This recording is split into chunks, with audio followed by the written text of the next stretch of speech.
Hola, hola chicos, espero que todos estén bien y como siempre es un placer ser su instructor de este capítulo 5.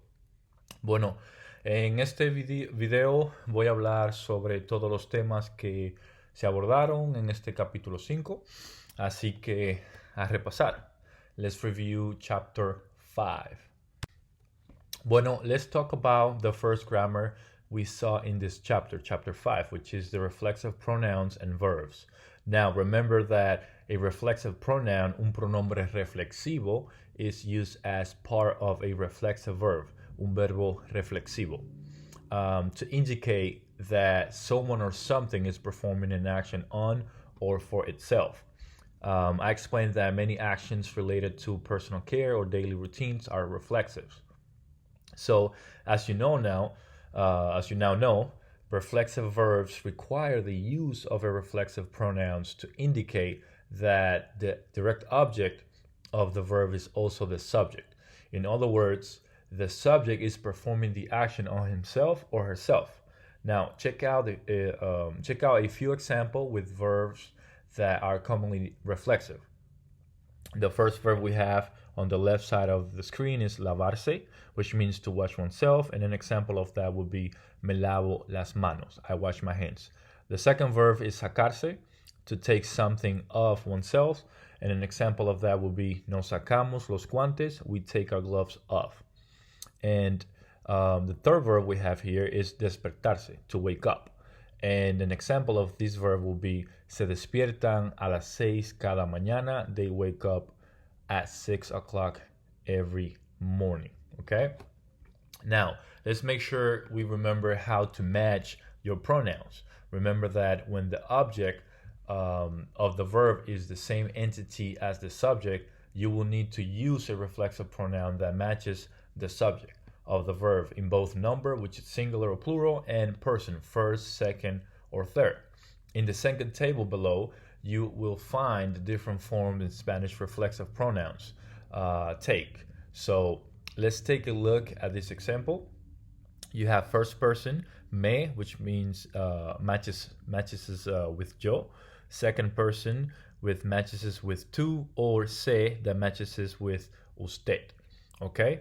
Third person, se, matches with él or ella, and then plural form, plural pronouns will be nos, matches with nosotros, os, matches with vosotros, or se, that matches with ustedes, and also se matches with ellos or ellas. Okay? Now, vamos a practicar la actividad 1 and you can see activity 1 over here on the right side of the screen. Actividad 1, las actividades de un tiempo típico. Vamos a completar cada frase con las formas reflexiva y no reflexiva apropiadamente según el contexto. Número 1, levantar o levantarse.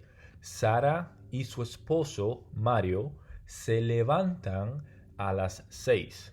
A las 6:30, Sara levanta a sus hijos. Número 2. Bañar o bañarse. Sara se baña por la mañana, pero ella baña a su hijo menor por la noche. Número 3. Afeitar o afeitarse. Sara y Mario no afeitan a los niños. Mario se afeita por la mañana. Número 4. Peinar o peinarse. Generalmente los niños se peinan solos, pero si es un día especial, como el día de fotografías en la escuela, Sara peina a su hijo menor. Y número 5. Para concluir, poner o ponerse. Yo pongo mis libros en la mochila y después me pongo la chaqueta y salgo. Okay, now let's talk about la frase acabar de más el infinitivo que ya hemos visto antes. So in Spanish, many useful expressions are formed by combining two verbs. When this occurs, Remember, the first verb is conjugated while the second verb remains in the infinitive form. So let's look at this example that I have here. Yo voy a viajar a España. I am going to travel to Spain. Or tú acabas de comer. You have just eaten. Okay, so one such expression combines the verb acabar conjugated with an infinitive. The preposition de is always used.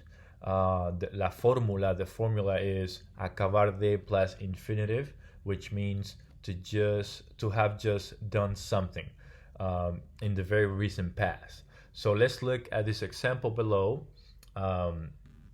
Acabo de llevar a mi hermana a su casa. I just took my sister to her house. Acabas de invitar a muchas muchachas. You have just invited many girls. Cristina acaba de conversar con mi mamá. Cristina has just spoken with my mom. Nosotros acabamos de leer el libro. We just read the book. Okay? Now, let's do this activity on the left side of the screen and let's try to form the sentences by using the expression acabar de plus the infinitive. Okay? En esta actividad que acaban de hacer, vamos a formar las oraciones con la expresión acabar de. Okay? Número 1. Erika Cuellar acaba de hablar con personas de Paraguay. Número 2. Guillermo de Anda y sus colegas acaban de explorar cenotes. Número 3. Mis amigos y yo acabamos de estudiar las lenguas de los Cayaguayas. Número 4. Tú acabas de visitar el parque donde trabaja Jorge Orejuela. Número 5. Julia Mayo Torne acaba de viajar de España a Panamá. Y número 6. Yo acabo de aprender que en el Gran Chaco hay guanacos. Now let's move on to our next topic, which is the verb to be in Spanish, ser en estar, and how to properly use those two verbs, okay? First, let's talk about the uses of ser. Ser is used to talk about permanent, let's say, lasting attributes to better define it. If this general rule is too vague for you, think of the acronym DOCTOR, which stands for descriptions, occupations, characteristics, time, origin, and religion, and relationships. So now let's take a look at each of these above categories individually and make sure that we remember how to use it. Number 1, description. Descriptions are the essential qualities that define a person or thing and probably won't change anytime soon. Okay? Now, this description can be names, physical descriptions, and nationalities, and even religions. So let's take a look at some examples. Okay?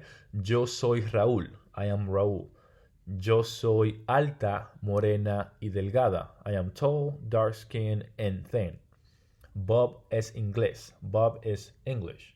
Andrés es católico. Andrés is Catholic. Okay? Now let's move on to our number 2 on the list, which is occupation. An occupation is what someone does for a living or as a hobby. Basically, if you're talking about how someone makes money or fills their time, you would use ser.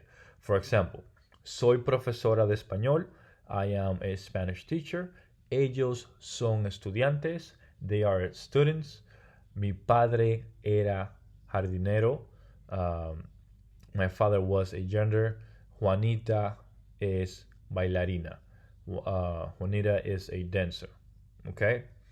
Now, let's talk about number 3 in our list, which is characteristics. Características. And characteristics are personality descriptions of a person.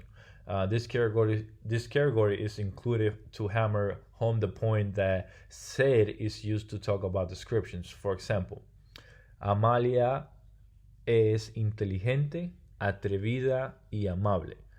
Amalia is intelligent, daring, and friendly. Mi esposo es romántico y cariñoso. My husband is romantic and caring. Now, uh, let's talk about the fourth one on our list, which is time. Time can refer to days, dates, years, and the time of the clock. Okay. So, for example, hoy es miércoles. Today is Wednesday. Ayer fue mi cumpleaños. Yesterday was my birthday. Ahora es la una. Right now is 1 o'clock.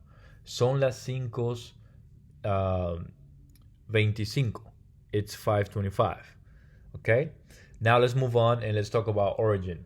Okay? The place a person or thing is from, or the material something it is made of, can be considered an origin.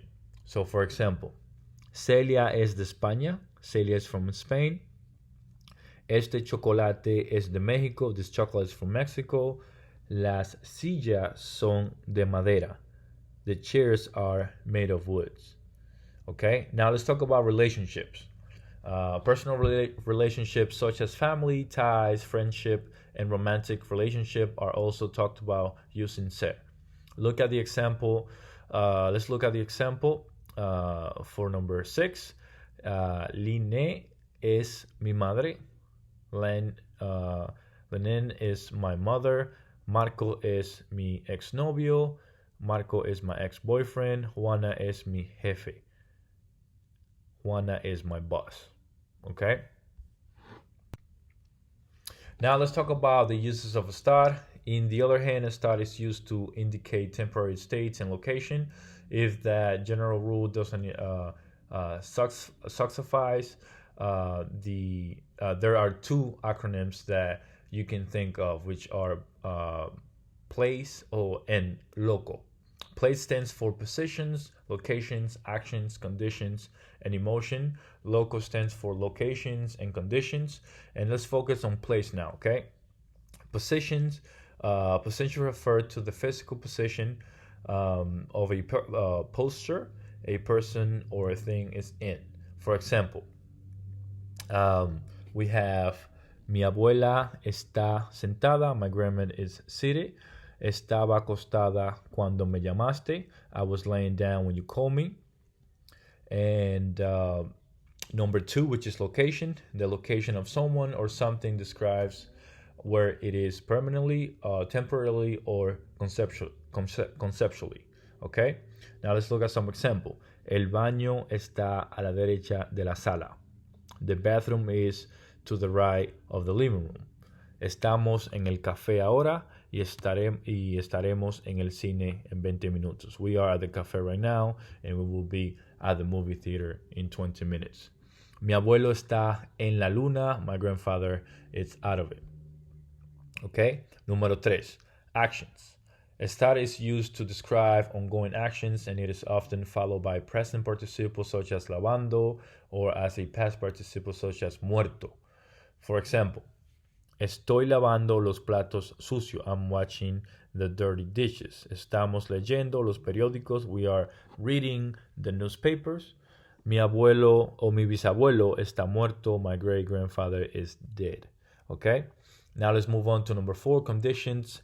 Physical and mental conditions are described using estar, things that are likely to vary over several hours, days, or even years can fall into this category. For example, estoy tan cansada esta mañana. I'm so tired this morning. Mis niños están enfermos hoy. My children are sick today. Mi padre está un poco loco. My father is a little bit crazy. And last one, guys, emotion. How a person is feeling at a certain moment is described using estar. So, for example, estoy triste, I am sad. Ella está contenta porque recibió unas flores de su novio. She's happy because she got some flowers from her boyfriend.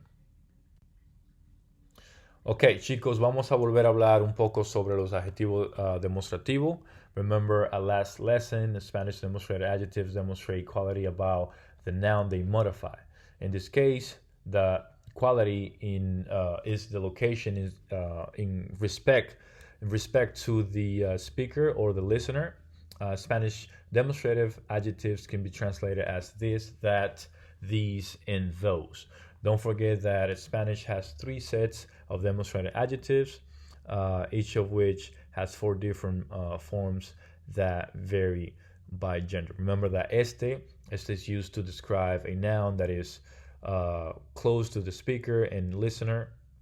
It is normally used to talk about something within reaching distance of the speaker. And here's the 4 forms este can take in Spanish. You have este, esta, estos, and estas. Now let's check out some examples with different form of este. Este restaurante es mi favorito. This restaurant is my favorite. Esta blusa es muy bonita. This blouse is very pretty. Estos burritos son fantásticos. These burritos are fantastic. Okay. Now let's move on to ese, the second one. Ese is used to point out nouns that are further from the speaker and not easily within reach. The noun may be close to the listener but not to the speaker. And here are the forms ese can take in Spanish. Ese, esa, esos, and esas. And now let's check out a couple examples, okay? Quiero ese helado blanco. I want that white ice cream. Tráeme esa camisa, por favor. Bring me that shirt, please.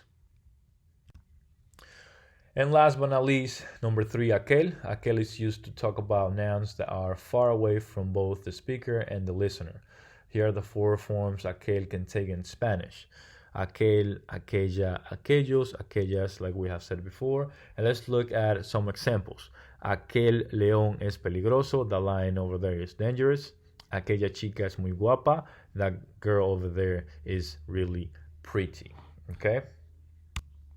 Now, demonstrated pronoun. Let's talk about the demonstrated pronouns. Well, as I have said before, Spanish has 3 types of demonstrated pronouns, and they almost match the nouns that they replace in gender and number. Okay, so number 1 is este. Well, este is used to replace a noun close to the speaker. Below you will find the 4 forms this pronoun can take, as well as some example of each.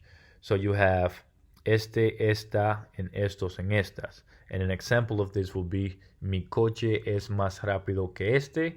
My car is faster than this one. Or yo quiero esta aquí. I want this one here.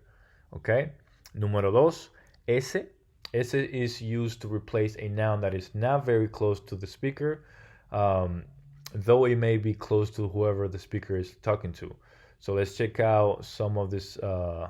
Let's check out the different form of ese can take, which is ese, esa, esos, and esas. And some example of ese would be ya tienes uno. Ese es para tu hermano. You already have one. That one is for your brother. ¿Te gusta esa? Do you like that one? And let's move on to el número 3. And now here you have the last one over here, number 3, which is aquel. And aquel is used to replace a noun far from both the speaker and the listener.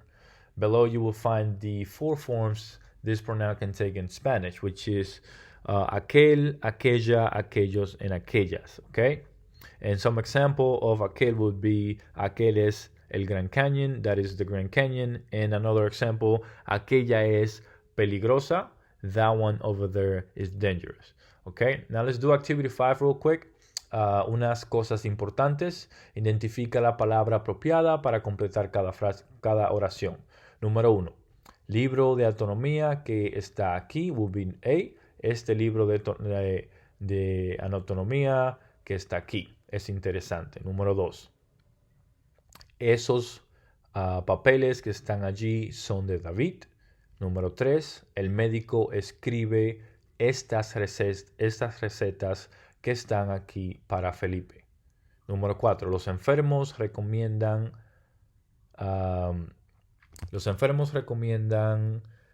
¿Cuál usaremos para el número 4? Usaremos la B. Sorry that I didn't put it there. Pero sería la B. Los enfermos recomiendan esta medicina que está aquí. That would be B. Número 5. Debes tomar las pastillas que están allí para la infección. ¿Cuáles? Esas.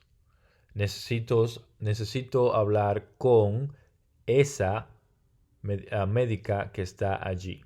Número 7. Necesito estos documentos que están aquí. Y número 8. ¿Trabaja tu amiga en el hospital que está allí cerca de la plaza? Sí, trabaja en ese. ¿Ok? Así chicos, aquí concluye este video. Gracias por escuchar. Sé que es un poquito largo, pero para poder abordar todo no se puede hacer en un video tan corto. Así que si tienen alguna pregunta, por favor de comunicarse. Aquí estamos para ayudarles. Así que muchas gracias y espero que le vaya bien en el examen del capítulo 5.